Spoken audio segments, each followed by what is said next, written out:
How are the Broncos overachieving this season? They're 9-2 when I don't think anybody picked them to be 9-2 at this point. We're breaking into it today with a lot of energy, and join us in about 30 seconds.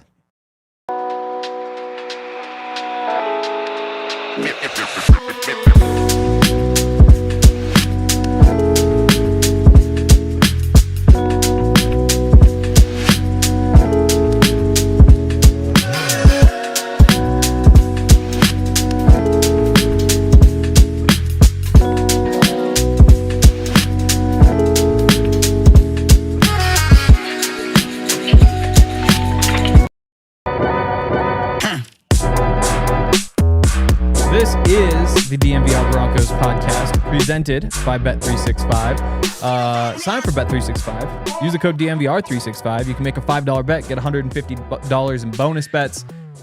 I'm Henry Chisholm. You're RK. We're here in the Toyota Lounge. Yes. I think we've checked all the boxes, and now we get to just talk about the Broncos. Let's go. Before we do that, any nonsense we need to get to? DNVR Friendsgiving last night. Didn't Because give we're friends and we like each other. Right. It was great, as always. It was. I tired. couldn't eat and wasn't allowed to drink alcohol. That is tough. So and toward the end, I was like, okay, I'm just gonna do like one walk past the food because I had been able to avoid like actually looking at the food. And I was like, okay, I just have to at least go see it. Big mistake. It all looked so good, and I wish that I can still picture it all just vividly in my mind. Big winner for me was Kale's mac and cheese, not kale mac and cheese, which probably would be an unnecessary addition. That'd be kale. awful. But Kale, as in our former producer Kale. Former producer Kale. Now produces nuggets. And mac and cheese. And he also produces mac and cheese. That was fire. Alyssa, I think, I was told Alyssa brought the cranberry sauce, which was really good. Yeah. I heard there was something that was way too spicy. You didn't hear it from me. Okay, so you weren't. The vibes were. Also, had Dancing with the Stars on. Not for me. Yeah. I just can't. It's similar to like art for me, where I can't appreciate it as hard as I try. You just like good dance, bad dance. I couldn't tell you. I also have never heard of any of the people. Yep. But boy, some people really care. I just thought that was for like the next. I thought like you hit 50 and you're like, okay, time to watch Dancing with the Stars. But I guess that's trendy. Dancing with the Stars then started putting TikTok influencers on there. That which is and probably now people care about it. Oh, there you go. Maybe that's what we should do. All right. Daniel Arias, Dion's former teammate, big on TikTok. Yes. Wonder what he's up to. I don't know, but maybe he can get people to watch our Maybe. show. I don't know any other big TikTok influencers. I was really trying to rack my brain. I know than the one that's on Dancing with the Stars. The only reason I know her is because of Allie. I had to go all the way back for like 5 years to Daniel Arias. Yeah. Yeah. And that was a big thing. Shout out Daniel Arias. Yeah, I really cannot think of one right now. I can just think of like normal famous people who I see on TikTok, like Shane Gillis. People like him. But he's not a TikTok influencer. People like him. Or like Caleb Presley. I don't know that. You ever? Oh man, he does these interviews, but they're like all bits. I feel like that happens a lot. It's great. Yeah, I mean, I feel like the bit interview thing is that like you go on the street and it's like, oh, here's this drunk girl. No, say something about like Man on the Street. Oh, okay. Like his is like comedy. Like he basically, it's like gotcha questions, but on purpose. Okay. And you know what you're getting into. But not like Between Two Ferns, not quite that far. Well, it's very similar. Oh, very similar? Okay, maybe I like in this the guy. same world. Okay. Here's a question. Brandin Cooks is on waivers. Former Sean Payton guy. Yep. I believe. He's got to be. Yeah. Yes, former he was Sean Payton drafted guy. by Sean Payton. Right. And then he left and then came back. And so in my mind, I got a little confused for a second. Some people really are pushing for him because the Broncos, they passed the ball pretty well last week. They haven't passed the ball well consistently throughout the season. Any interest in Brandin Cooks? So I looked this up. Yeah. And, big research guy. Yeah, huge research guy. And everyone who came to DNVR Thanksgiving last night. Friendsgiving. We give friends, not thanks. Has cooked more than Brandin Cooks recently. Wow. Not me. I didn't bring anything. Yeah. I figured it's fair because I only drank the waters. Yeah, and then I refilled them. Yeah. True. But I'm more of a shopper. Brandin Cooks has not been cooking in recent years. And I think he might be cooked. Yeah. I mean, yeah. Now, so let me ask you this as a counter question. Okay. Brandin Cooks comes to the Broncos. What's his job? Run fast down the field. Stretch the defense out. We've got guys that do that. How many? 2. And you probably don't need a third, right? No. Because then you're running out of space for the other guys. Whose uniform does he take? That's what I mean. Like, it's not little Jordan Humphrey because he actually blocks. Maybe Brandin Cooks blocks. He's only 5'10", 190, so I put him in the non-blocking box, but yeah, maybe that's the wrong box. Could be the wrong box. Did he ever jump in the Salvation Army thing? For some reason, I think I have a memory of him in the Salvation Army jar. Just when I was thinking about him in a box, I think I've seen him. Yeah, I think I did see him. Cowboys, that would make sense. Right. Because he spent the last 2 years with the Cowboys, and last year with the Cowboys, he had, 26 catches for 259 yards. That's not even field stretching average per catch. No. And 3 touchdowns.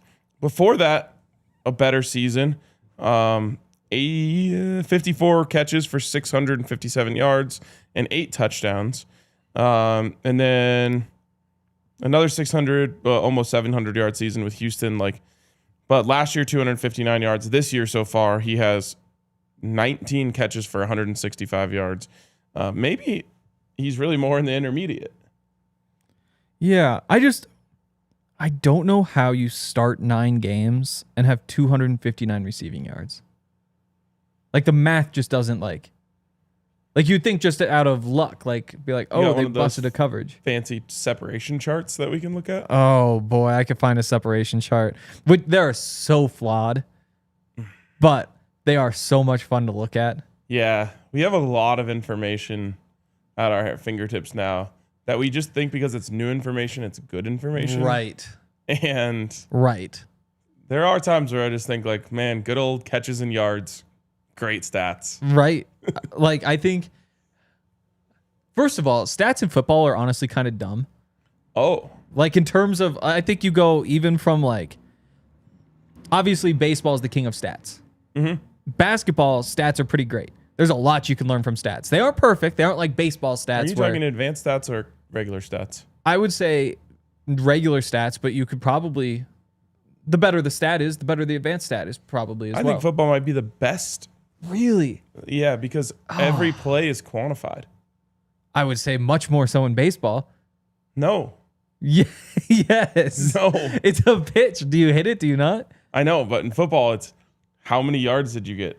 Right. What percentage of the field did you cover with this play? Right. But then you look and it's like, oh, Ashton Genty must suck because he got very few yards again. And then you look and literally half of the Las Vegas Raiders offensive line is laying on their back on every single play. And so it's well, that's not the stat. The stats are misleading in baseball. It's just you throw the ball. Yeah. And it's did you hit it or not? Baseball, basically every play is a one-on-one matchup. Yeah. But what if you hit an amazing hit and the best center fielder went and dove and caught it on the warning track?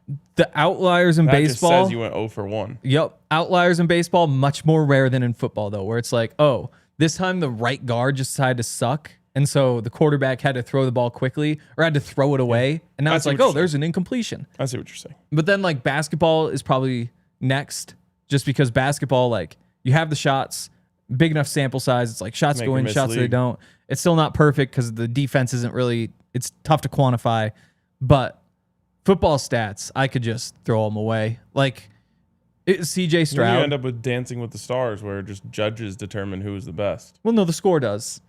Or it's bad for people who make lists. The scouts who know, I just want a fast guy who can block. You can go find that guy. Bryant. Exactly. But football stats, or here's an example. You try to throw QBR out there, ESPN does and says this is quarterback rating, except better. Mm-hmm. And they never share the formula because they say if we gave this formula out, then anybody could calculate it, and then we are no longer special. And so people just start blindly following QBR, which is just a mystery number, which in some ways you could look at and be yeah, it seems maybe it's a little bit better than quarterback rating, but at least Quarterback rating, you know what the flaws are. You know, like, for example, at one point, Bo was like 10 for 15 for however many yards in the game. And it's like, oh, 89 passer rating. What's going on there? It's like, well, because after you hit 15 pass attempts, you start getting dinged for not having a touchdown. Right. Based on the rating, because you should probably have only your first 15. And it's like, that doesn't mean it's a perfect stat, but at least like you know how it's calculated, so you can be like, oh, here's why this maybe doesn't add up. Yeah. But still, the stat, it's a football stat, so it doesn't really make much sense. Yeah, I just like stats that fit my narrative and hate stats that don't. Right. And with so many stats now. And that's a sliding scale at all times. One day I like PFF. Right. They said something good about a player I like. Right. Next day I hate it. They said something bad about a player that I thought played well. Yeah. Same thing for QBR. If Bo Nix had like a 99 QBR, best stat ever. I might tweet it 7 times. Right, you might. And then I'd say it 3 times on the show. Right. If he had like a 46 and the Broncos won, you'll never hear about it from me. Right. Right. Or it's like even just like looking at Brandin Cooks stats. Last year, played in 10 games, 9 starts, all for the Cowboys. I have no idea if that was the half of the season that Dak Prescott played or the half that he didn't. Yep. Which would really change the perspective of the 259 yards. But I just have no idea whether it was Dak Prescott or Cooper Rush. Could be Cooper Rush. At one point it was. Feels like Cooper Rush. Yeah, feels like it should be Cooper Rush. I'm just like, yeah, whatever. Quarterback wins. Also, speaking of quarterback wins. Sean Payton and I on the same page here. You too. Once again. To the guy during the post-game show when I was talking about Will Lutz, who brought up kicker wins. Kicker wins. There is something wrong with you, because like, okay, we can debate quarterback wins or like contextualize, maybe better than debate. Kicker wins, we can track game-winning field goals and percentage, sure. We aren't going winning percentage for kickers. I don't know. I do. Kicker wins. No kicker wins. Somebody was pushing kicker wins. Do you hear Sean Payton after the game though? He's asked, "What'd you think of Bo?" He said he won. He did his job. Right, which I can appreciate. He was great. He didn't say, well, you know, he was 20 of 24, had 298 passing, you know? Yeah, but I loved it from Sean. That is his because job. you would never say that about any other player. Like, what do you think of Cortland Sutton tonight? He won. He did his job. So I would add, though, I think that that's a good way to look at the past. But when a lot of the time you're like, for example, we're talking about Brandin Cooks, looking at stats to be like, oh, is he going to be good if you add him? Or like, who is the best right now? Who do you want? A lot of the time you're looking at the future. And if you were to say like, okay, you play the Commanders up next, how do you feel about Bo Nix? Saying like, oh, you know, he's playing efficient football probably makes more sense than, well, he won last time. Yeah. So to put a bow on this, I know. Yep. Sorry. I would be open to signing Brandin Cooks to the practice squad. Okay. And like, depending on the situation, like when Marvin Mims was hurt, right, it would be nice to be able to have Brandin Cooks to call up. Right. I don't like the idea of signing Brandin Cooks and him taking a jersey away from a player that I think could contribute more. I would agree. Because like he can't take one. Like, I mean, I guess it would be Lil Jordan Humphrey or Brandin Cooks. Right. But I don't know that you could take Lil Jordan off the field because he blocks. That's what I mean, is like he does a thing. He has a role. Yeah, I don't know. Yeah, I think I do. I think it just doesn't work. You're out on it? Sorry, Brandon. Well, that turned into a whole segment. The thing is, like, then he runs like one drag route and has a catch for like 15 yards, and I'm like, man, I'm glad we did this. Right. But at the same time, the last time they needed a spare receiver, it was Michael Bandy. Got targeted once, caught the pass, 16 yards on that little out route where he ran up the sideline. You had a guy who did it. Fair. If that's all you're looking for. Fair. Let's talk about some of our friends. Shout out to our friends over at Arena Club. Sports cards are just cool. You know, especially like, so growing up, Christmas always got some. I feel like there were stores that just had like the walls of cards. They still have them now, but it used to be that they were just like everywhere. Mm-hmm. I remember I got like the jersey cards were like a big thing. It has like a whole piece of the jersey. Yep. The first one that I got that I was like, oh my goodness, this is awesome, was Jonathan Vilma. There's a piece of like a Miami jersey. And it was so cool. And now, I mean, obviously going in, there are a bunch of collectible stores around here, and it's really cool to see what they've got. If you want to go pick up some cards now, I've heard it's very difficult to get them from like the stores now. So this is just a great option over at Arena Club because you just buy the pack through them.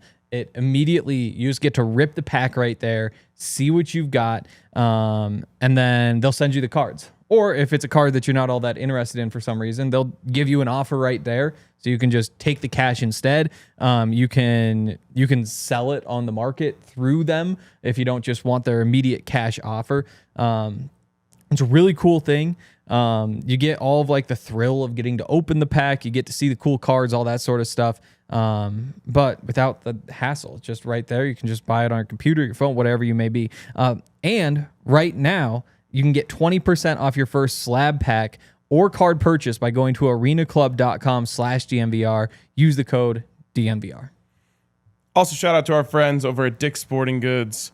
Man, such a great place. It is. And I feel like we have officially reached a precipice now where everyone needs Broncos gear. We have. Like, I remember so specifically being in college during the Peyton Manning era and, like, every girl wearing, like, an Omaha, like, some sort of Broncos jersey, like, all the time. And it was like, whoa, this is weird.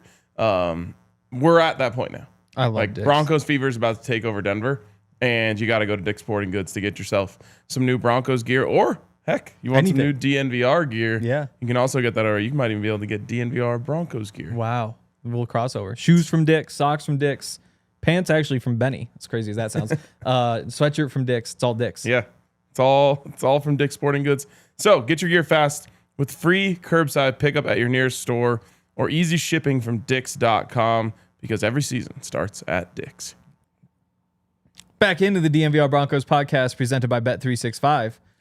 One last thing on Brandin Cooks. Okay, good. I wanted more on him. You can only like sign so many people. Yesterday we talked about signing a running back. Right. Today I just said we should talk about OBJ. Today we're talking about signing Brandin Cooks. Yaya's talking about signing OBJ. Like, every time you activate one of these guys, you have to deactivate someone else. Mm-hmm. And to me, you just, like, maybe there's room to add one person. And if you were and to that add one person maybe a running should back. be a running back. Yeah, running back. Yeah. Running back. The position where you lost a guy for the year.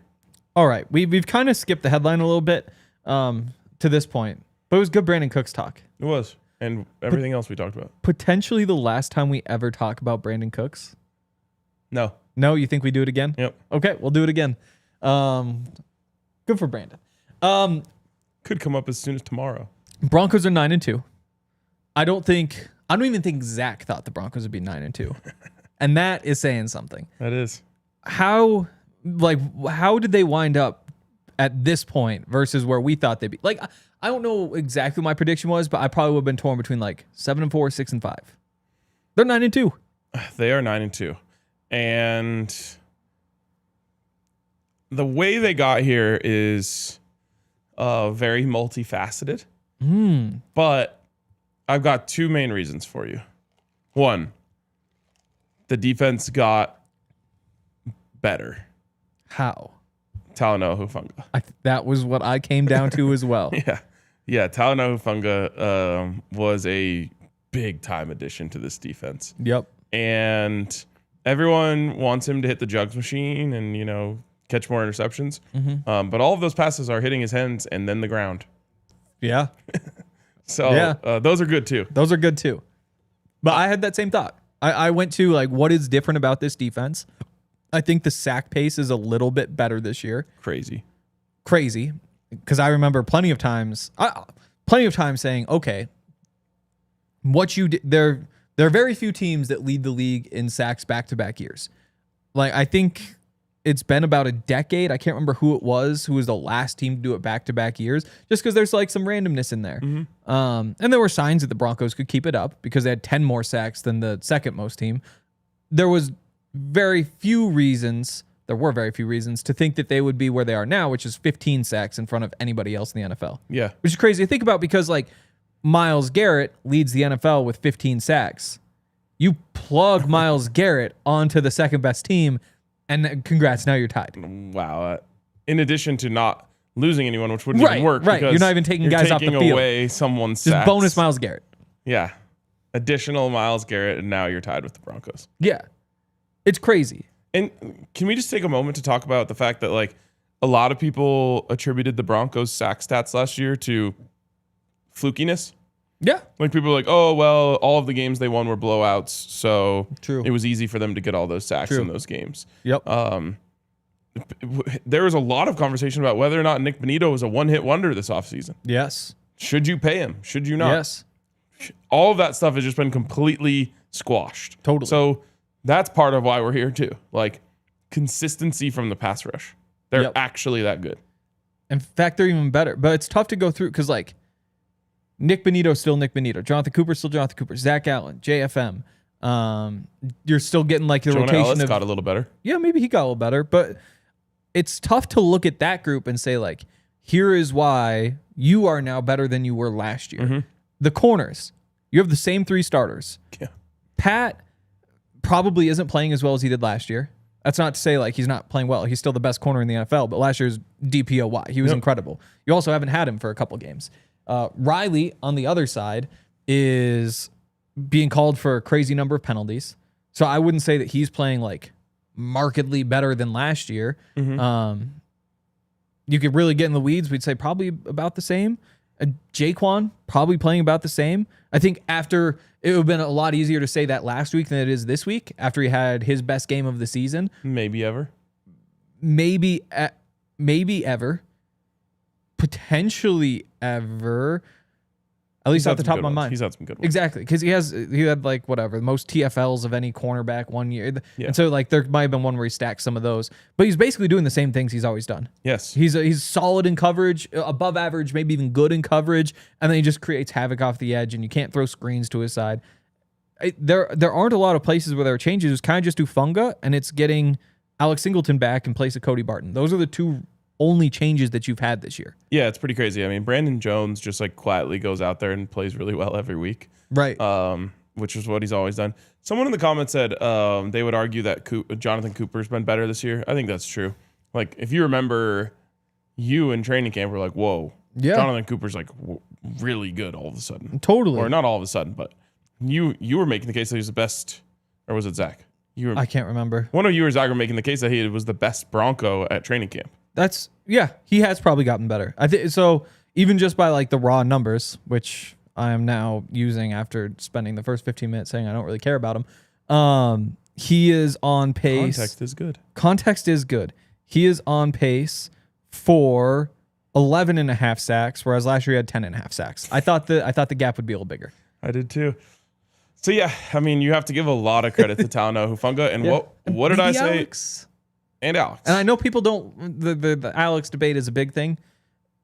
Cody Barton did not play all that well, and so like it's not like he's coming in and replaced somebody else. That's also hotly contested as well. People really like Cody Barton. Yes. Oh my. I like Cody. And I'm gonna leave it there. Yeah, he wasn't a difference maker to me. No. But this is something that I said in the offseason, like, what is this defense missing? Dogs. Yeah. And that's hard to quantify. You either just have it or you don't. Mm-hmm. And Talanoa Hufanga is that for this team. He plays with his hair on fire. He makes you feel it. And he is an unbelievably cerebral player, which I may have undervalued. If you watch, there's at least one play, maybe upwards of 3 every single game where he's screaming out exactly what the offense is going to do. That is nice. Because he sees a certain motion and he's just like, sweep left, sweep left, sweep left. And then he goes and just blows it up himself. Yep. So, yeah, he's awesome, man. And he really has taken this thing to the next level. What are the odds that this is the peak for the Broncos defense? 2025, this version, when you still have JFM. It's going to be really tough to keep JFM this offseason. You're probably going to have to pay Malcolm Roach. We were talking about Jaquan leaving, but he's a restricted free agent? Yep, so he'll be back next year. Awesome. Yep. With Jade and with Riley, so that's sticking together. Safeties will stick together. Your defensive coordinator, though, may not be sticking around. I think it's a very good chance. Yeah, I think so too. Now, that doesn't mean I can't go to a higher level this season. Right. But it's almost it's very rare to be able to do what they did from that last year to this year, which is Yes. like keep all of the good pieces and add more. Yeah. Doing that again next year would be incredibly difficult. I do think that you have one of the biggest advantages in this game, which is you can pay Vance Joseph literally whatever you want. Yep. Probably up to not that close to what Sean Payton makes. Yeah. But like you could pay him. That is your limit. Yeah. How much before it offends Sean? Exactly. That is the only cap that you could put on this. But I don't know. I mean, what would Sean care as long as he keeps winning? You would think. He's not going to make more than him. That's for damn sure. But he can make more than someone else's head coach. Totally. I said last year that I thought that was probably the peak. I thought that, like, again, you have a defense that good, it is really hard to play at that level. Because, again, you need things to break right. Like, you need the right combination of meshes of people, good performances. But because they proved me wrong last year, maybe this isn't the peak. But I think that when we talk about the Super Bowl window, which when you go through all the numbers of how teams are constructed when they win a Super Bowl, the window ends in 2029 unless either you do something crazy and move on from Bo and get another rookie quarterback contract, or Bo becomes one of the greatest quarterbacks ever. You're looking at 2025 through 2029 as the window. Mm-hmm. This probably is defensively the best group you're going to have in that window. Yeah. Which I wouldn't say like it creates a pressure, but you know, as much as we think like, okay, Bo is going to continue to improve, the offense is going to continue to improve. This might be your best chance. There's at least the possibility that this is your best chance to make a run, especially given the context that you're sitting here at 9-2 and already in the driver's seat place, for yeah. home field in the playoffs. Yeah. Let me add one more thing that's changed because we spent a lot of time on the defense. We did. And this one relates to the offense, but not necessarily. Remember when we had the debate, would you rather beat the Eagles by 1 or 15? Yeah. And I said I'd rather beat the Eagles by 1 because that will give you the belief that you can do it against good teams and do it against anyone. At that time, I believe they were 2-9 in their last 11 one-score games. Yep. And they went and they came back and they beat the Eagles by one small score. I don't remember exactly what the number was. It was a very small probably score. Probably 3. I don't know. Could be. And it completely changed the way this team looks at themselves. Yep. And they started to believe that they could do anything and beat anyone. And when close games came down to it, they believed that Bo was going to get it done. They believed that the defense was going to get those stops. And it's a very, very powerful thing.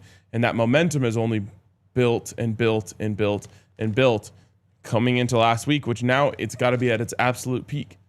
You know, Akib said this on our show, which was just like, like these guys are saying, if we can do this to the Chiefs and we can do this to the Eagles, we can do this to anyone. And so belief is like a big part of this. Yeah, I mean, we talked about like the idea that so you go from that Eagles game to the Jets game the next week. Pretty easy to sit there and say like, hey, we just pulled one of these out. We can go do it again. Then you go to the 1 point game against the Giants when you have the comeback at the end. That one was a little bit unique. But when you finally cut it down to 1 score and you're the Broncos with the ball, it's pretty easy to say, we can do this. Yeah, and it helps that you've been dominating that whole quarter, but that's not really the point.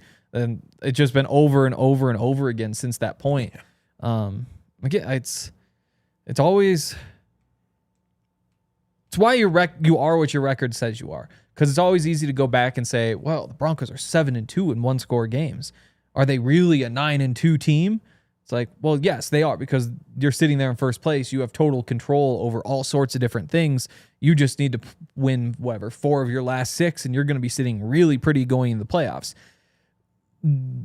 Last year, you talk about the Chiefs, who were incredible in 1-score games and finished, 15-2, I think it was, with one of those losses being when they benched the starters.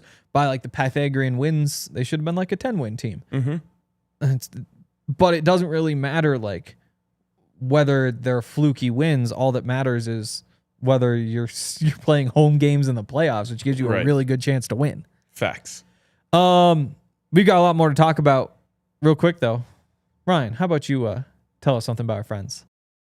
Shout out to our friends over at Common Spirit Health. At Common Spirit Health, they're more than just hospitals and clinics. They're a team of passionate and expert caregivers dedicated to your well-being, woven into the very fabric of your community. From preventative care and advanced surgical solutions, their skilled physicians and caring staff are here for you, offering personalized treatments tailored to your unique needs. You can expect a blend of cutting-edge technology with a commitment to human kindness at their 20 hospitals and 240 clinics and care sites right here in Colorado. Whether it's a routine checkup or managing a chronic condition or responding to an emergency, you can trust Common Spirit to deliver exceptional care close to home. Experience the difference compassion makes. Find a Common Spirit location near you and discover a new standard of health and healing by visiting mountain.commonspirit.org. Common Spirit Health, official care partner of the 9-2 first place Denver Broncos football club. And shout out to our friends over at Mack Weldon. I've got a flight coming up this weekend. Best stuff to wear on a flight is all the Mack Weldon gear. They've got all sorts of stuff. They started with the underwear. But I guess if you can make underwear well, then you can make anything well. Overwear.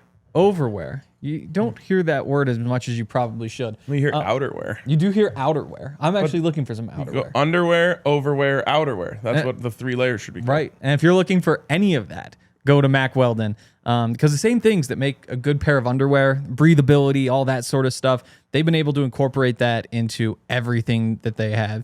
So when I'm just sitting there, it's not the best airline. We don't need to throw anybody under the bus today. But that's where you just say, like, you know what? I'm going to sit there. My clothes are going to feel nice. They're going to fit nice. They're going to be breathable. The Cool Max technology. And it's not going to be that bad thanks to Mack Weldon. So over 10 years, they've been designing the timeless, innovative menswear to get you through your day. Again, whether it's your underwear, anything, you're going out doing business work. They've got stuff that looks classy but has the best technology in there. Get breathable clothes you can feel comfortable in. Go to MackWeldon.com. Get 20% off your first order of $125 or more with promo code DNVR. It's MackWeldon.com, promo code DNVR. All right, back in the DNVR Broncos podcast presented by Bet365. Reminder, give us a like, and a thumbs up is a like, I guess. Yeah. The subscribe, comment, share. Tell us why you think the Broncos are so much better than we all expected. Also come to the tailgates. Those are a lot of fun. They are really sick. The food is really good. I mean, I don't know if there's another tailgate that you can go to where you're getting sexy pizza or whatever alternative. Right. Fire on the Mountain wings or whatever alternative, and saucy Southern barbecue or whatever alternative. Unbelievable. Like, I've usually just been going for 2 of the 3 every week. I'm just kind of like in a rotation. It was really painful this week. Like, literally painful because of the teeth, but also like just psychologically painful knowing I couldn't eat. Everybody's walking around with all that food. But I guess when's the next home game? Packers would be next. Yeah. So Packer game. Also check out No Lie Zone. Yes. Also check out No Lie Zone. We had TJ Ward on this week. And I mean, how much more do I have to sell it other than I was talking to TJ Ward and Akeem Talib about the Broncos and they beat the Chiefs. Right. You have to. One more thought. I think the other reason the Broncos are better this year, just the run game. It hasn't been like exceptional. Or maybe it has. I wonder what the total numbers are. Down a little bit after this week, I'm sure. But to have a running back in J.K. Dobbins, who was top 5 in the NFL in rushing yards, was rushing for more than 5 yards per carry. The offense as a whole has not been spectacular, but that one piece has improved. I think you combine that with the defensive improvement. I think that's a factor. Yeah, it is. And that's why it's a little bit of a fear right now. It is. Because last week wasn't as good. What was really cool about last week, though, is run game got worse, pass game got better. Right. And again, just kind of another feather in the cap, I think, of Bo Nix's ability to raise his game when he needs it most. That being said, defense travels, running game travels, passing game doesn't always travel. True. So that's something that you hope. I mean, in 2025, a lot of teams are just winning Super Bowls off of passing the ball really well. Yeah.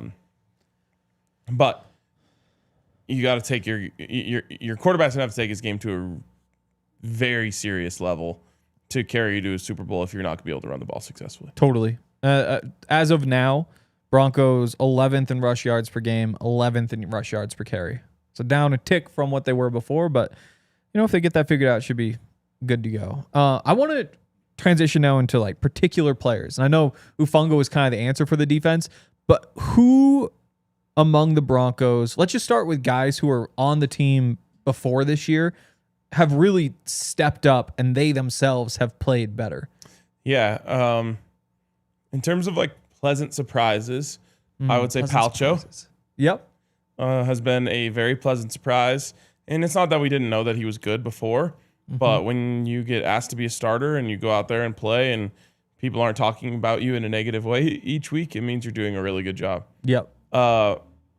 This is a funny one because people are really critical of him right now.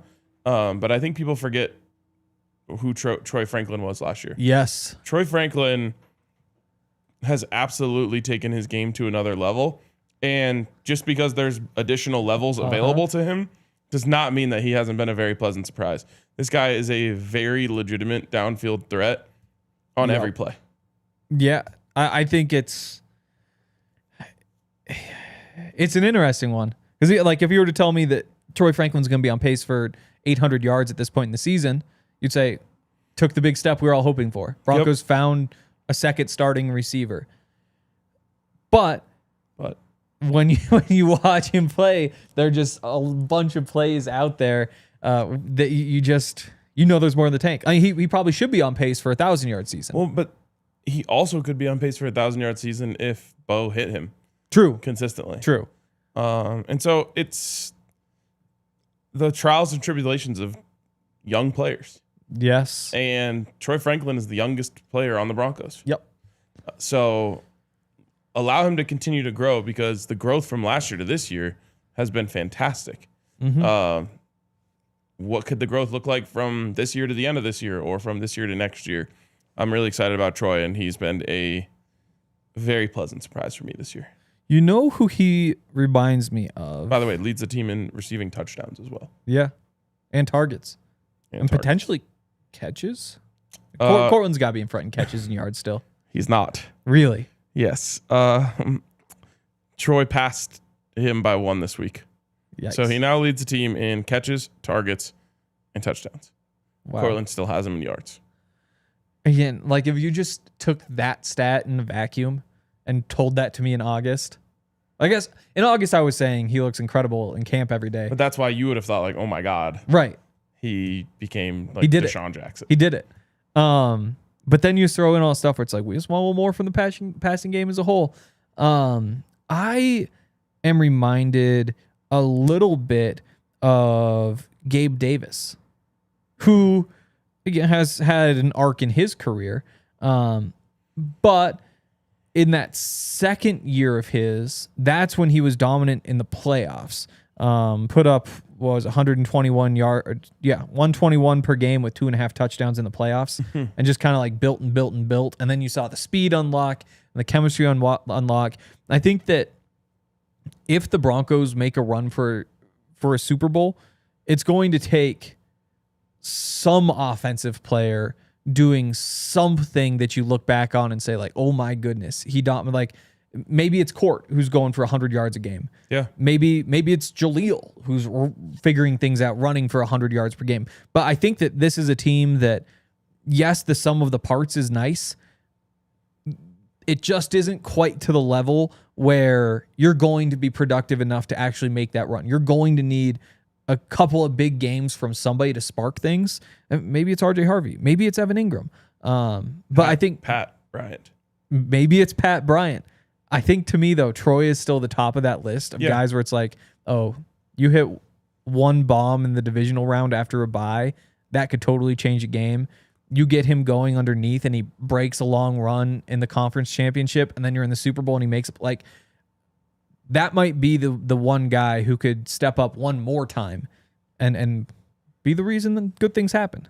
I don't think it's a coincidence that when he absolutely cooked his defender on that release to the 9 route last week, that Bo flattened the ball out. Interesting. I think that there might be a little bit tracking of a realization that if he can like not have to look into the sky he is better. Interesting. And that's something that he's going to have to get better at over time. Right. But if you can just say like, well, you just throw it a little bit lower for Troy, and now he's like unlocked. That on would deep be balls. what we call chemistry. It would be exactly Learning your players, figure out how you work together. But I think there's a piece of that. And I think, yeah, you got to figure that out eventually long term. Like if you're the speed guy, not being able to catch balls over your shoulder is a pretty devastating flaw. for sure. And you got to be more open for the throw to be flat. Right. Absolutely. Who else? Who else on the team has taken a really big jump? Said Troy, said Palcho. Honestly, I'd put Garrett Bowles in there. Who, again, the ups and downs throughout his career. But this is probably his best season. And he's been an All-Pro before. And I don't think it's a coincidence that a lot of good things are happening in the trenches and your left tackle is playing like that. Also kind of fun to look back on what was that? That would be the 2016 draft when they chose him and people flamed the Broncos. I was going back reading like the draft grades from, I think, Mel Kiper's draft grade, where it's like, I don't know how you take Garrett Bowles over Ryan Ramczyk. Like, even if you view them as similar caliber players, he's just so much older than Ramczyk. And now we look back and say like, okay, Ramczyk, couple-time All-Pro, Bowles has his, but also Ryan Ramczyk's the one who's retired, and Garrett Bowles is the one in 2025 who's playing his best football. That is pretty crazy. It is crazy. Because that's what everybody was saying at the time. Is like, how do you take this old guy when the younger, better guy is still on the board? Yeah. John Elway knew what he was doing, I guess. I guess. I'll add one here. Okay. And I don't have the stats to back this up, so this is a vibes-based pick. But I think the punting game has improved, and this Jeremy Crawshaw gets in there. Jeremy Crawshaw's averaging 48 yards a punt. Very solid.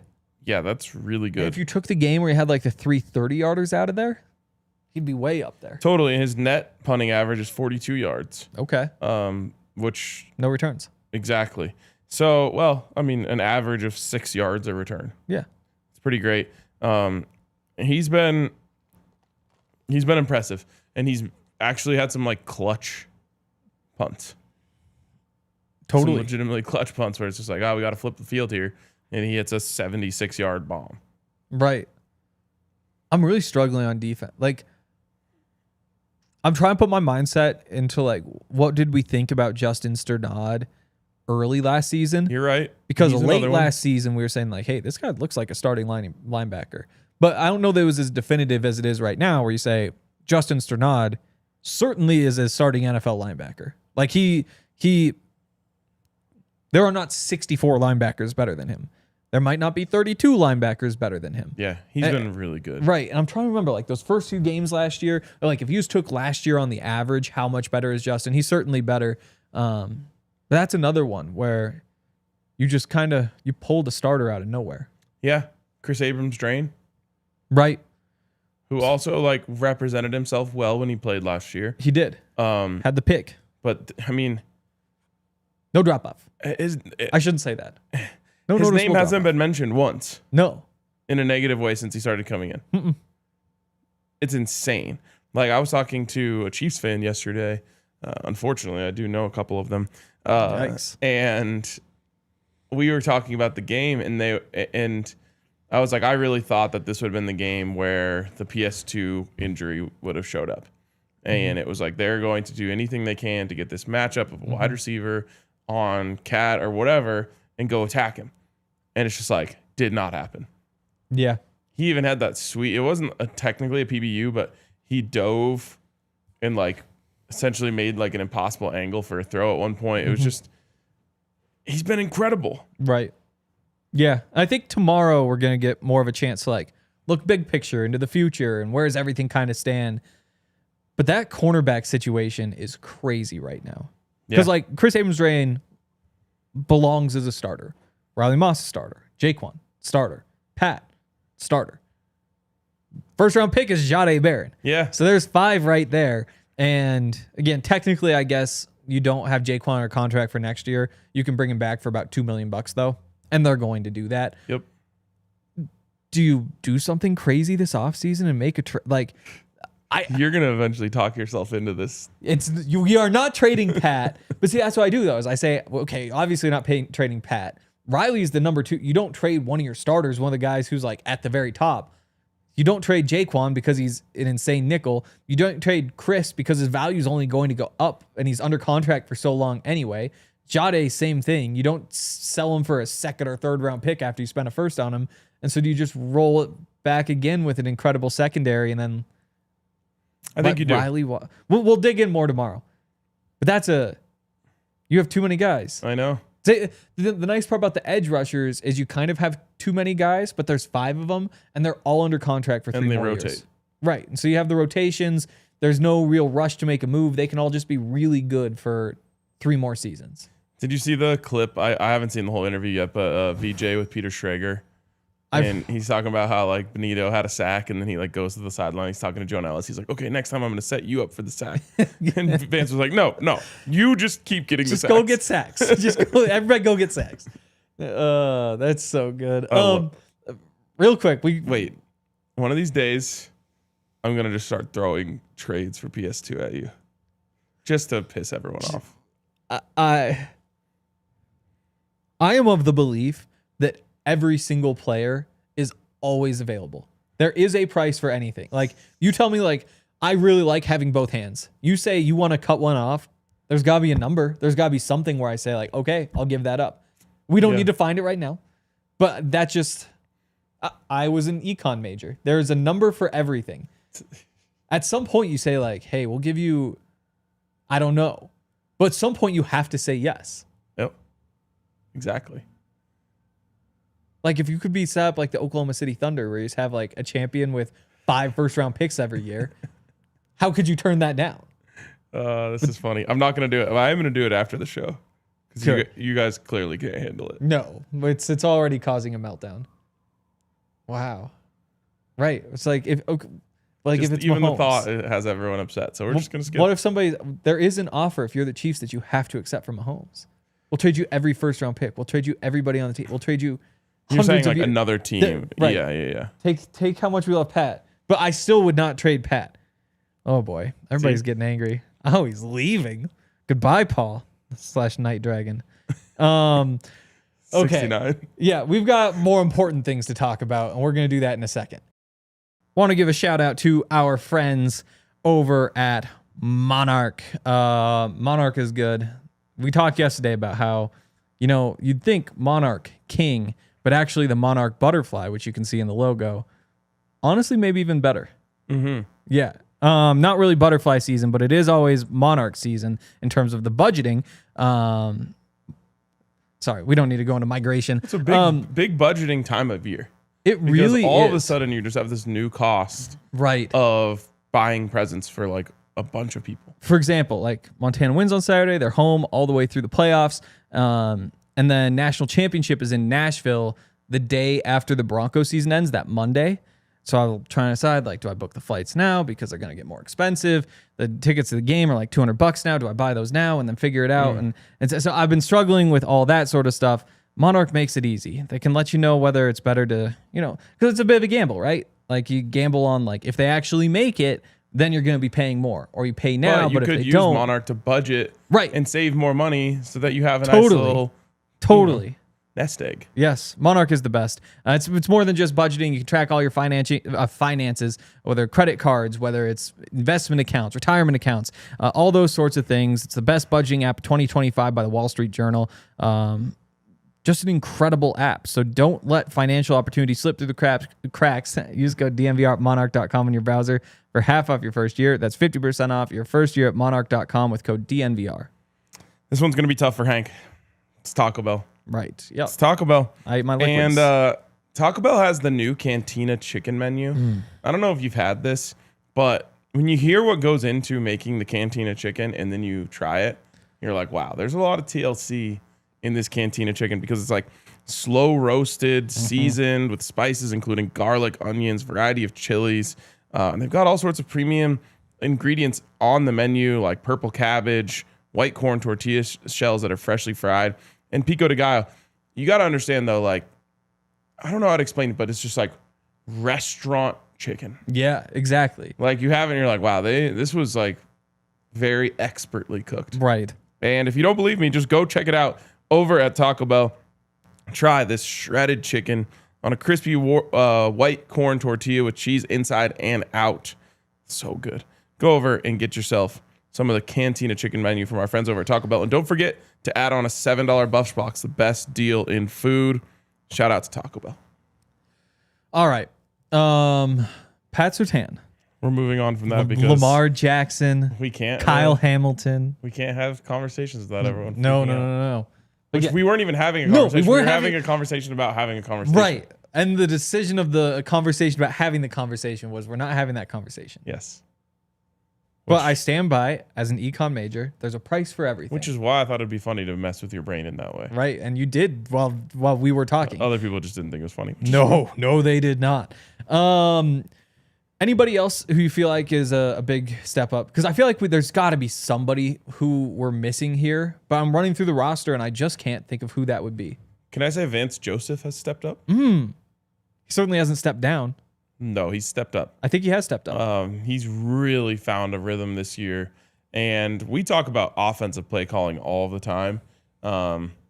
Mostly because I think it's a simpler concept for us to grasp. Why? Because every play is quantified.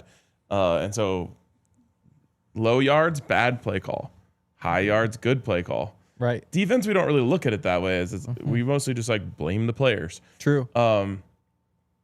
Vance Joseph has really gotten into a fantastic rhythm when it comes to defensive play calling this year.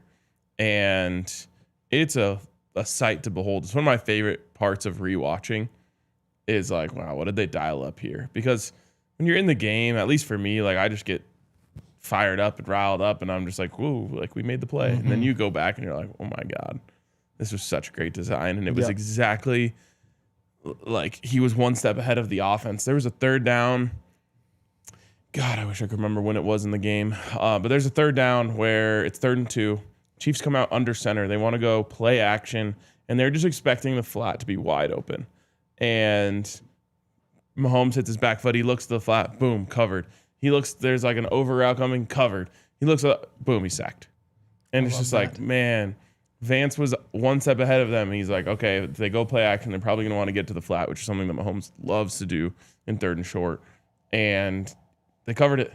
And it's just like, man, he is, boom, just one after another nailing play calls on defense this year. Yep. I'd throw Ini Uzurike in there.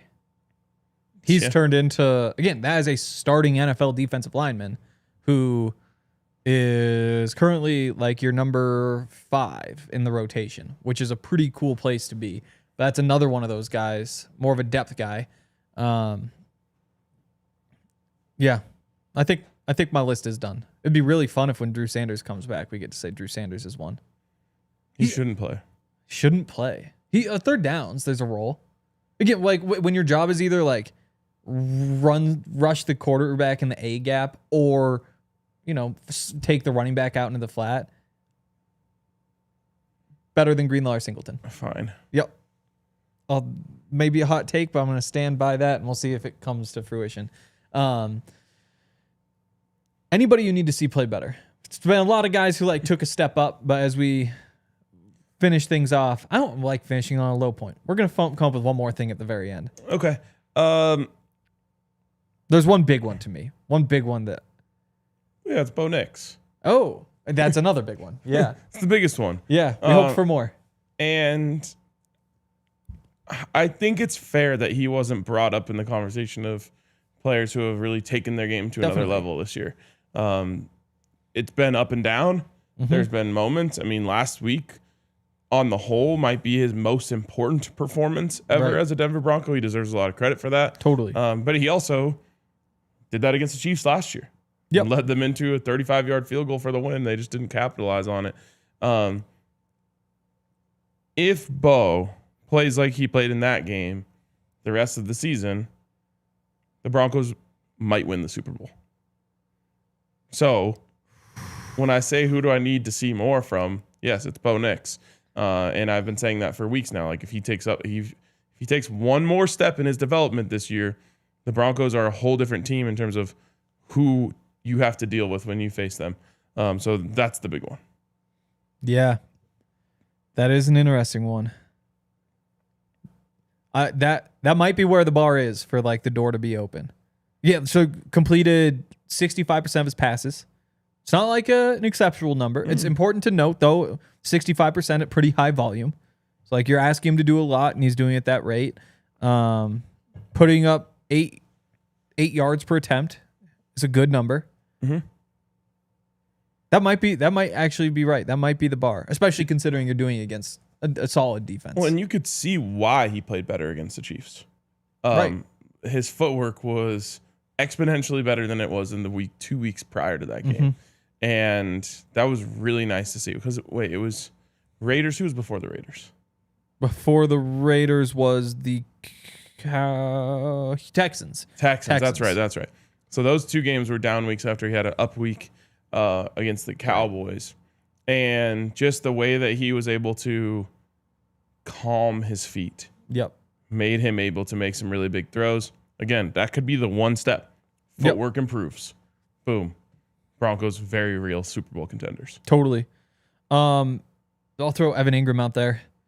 Is that the one that you said is the big one? Yeah, where it's just like you brought him in to be kind of your to provide stability to the passing game, and so far it just hasn't. It's the drops that are the issue. If he's had the flashes, but it just seems like 80% of games, the first time it's an Evan Ingram play, the play doesn't go well. And generally that's like a drop. It could be a missed throw. It could be like a screen that doesn't work. But it just seems like you start with something not so good happening, and then the rest of the game is kind of like climbing back. You're like, I converted a third down. And then there isn't really much of a chance for him to have like a good game because you're just starting behind the 8 ball. If they can find a way to get rid of some of those negative plays, I think that he could be a guy who has the most catches on the team in the second half of the season if you're just able to figure out how you want to use him and the drops go away. Which, I mean, for a guy who's in year 8 now, expecting those drops to go away is maybe a stretch, but maybe he gets hot. I mean, 100%. And the crazy part to me is it really felt like Sean Payton was like so bought in to Evan Ingram. Right. And I haven't seen like more than a couple even play designs where I'm like, that's Sean saying like, watch what my like fun joker tight end can do on this play. Right. It's very much his good plays have just been like, throw it out to him in the flat, he makes someone miss and turns 2 yards into 8. Right. And I think so. Coming into this year, the least he'd been on the field was his second year in the NFL when he played 67% of the Giants snaps. This year he's at 44%. Wow. He only has one start this year because, again, like his packages have been pretty particular packages.